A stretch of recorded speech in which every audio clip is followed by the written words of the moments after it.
daawadayaal qarax xooggan ayaa waxa uu ka dhacay magaalada Istanbul gaar ahaan meesha lagu magacaabo aaga Taksim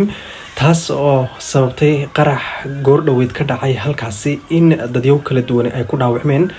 sida ay warbaahinta dalka Turkiga qorayso muuqaalkan hadda halkan ka hooseeya waa muuqaal goobta uu qaraxu ka dhacay waxaa jira dadyow fara badan oo Soomaaliyeed oo halkaasi ku sugan waa Istanbul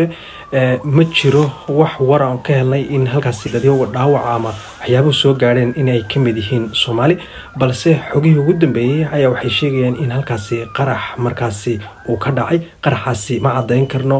sababta uu dhacay sidoo kale waxyaabaha markaasi sababta ugu weyn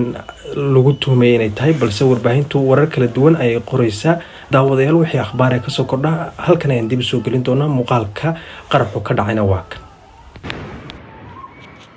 qaraxuna waa ka halkan idinka muuqda muuqaalkan